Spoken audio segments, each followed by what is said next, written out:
आणि व्यापक मुंबई महानगर प्रदेशातील वीज पायाभूत सुविधा बळकट करण्याच्या दिशेने एक महत्त्वपूर्ण पाऊल म्हणून अदानी एनर्जी सॉल्युशन्स लिमिटेडची उपकंपनी असलेल्या अदानी इलेक्ट्रिसिटी मुंबई इन्फ्रास्ट्रक्चर लिमिटेडने कुडूस आणि आरे दरम्यान 1000 मेगावॅट क्षमतेच्या उच्च व्होल्टेज डायरेक्ट करंट पारेषण दुव्याचं कार्यान्वय केलं। तर 30 किलोमीटर लांबीची ओव्हरहेड लाईन आणि 50 किलोमीटर लांबीच्या भूमिगत कॉरिडॉरचा समावेश असलेला हा प्रकल्प दाट लोकवस्तीच्या शहरी वातावरणातील मर्यादांमध्ये काम करण्यासाठी तयार करण्यात आला।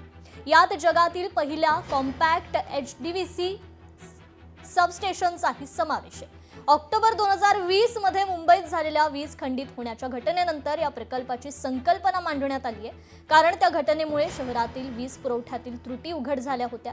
हा प्रकल्प ग्रीडची लवचिकता आणि विश्वसनीयता मजबूत करण्याच्या व्यापक प्रयत्नांचं प्रतीक आहे। मुळात या जोडणीमुळे मुंबई आणि MMRला शहराबाहेरून ज्यात इतर प्रदेशांमध्ये निर्माण होणाऱ्या नवीकरणीय ऊर्जेचाही समावेश आहे, अधिक वीज मिळवणं शक्य होतं।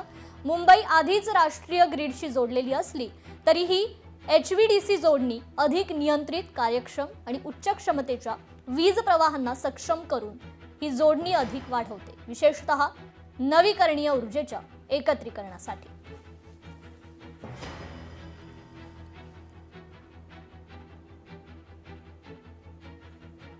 तर या जोडणीमुळे मुंबई आणि MMRला मात्र शहराबाहेरून ज्यात इतर प्रदेशांमध्ये निर्माण होणाऱ्या नवीकरणीय ऊर्जेचाही समावेश आहे, अधिक वीज मिळवणं आता शक्य होत आहे। मुंबई आधीच राष्ट्रीय ग्रीडशी जोडलेली असली तरीही HVDC जोडणी अधिक नियंत्रित, कार्यक्षम आणि उच्च क्षमतेच्या वीज प्रवाहांना सक्षम करून जोडणी अधिक वाढवते।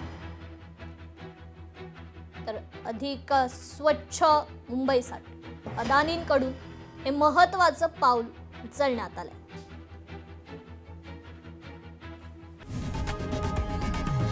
लोकशाही मराठी ऐका, पहा, जागरूक रहा।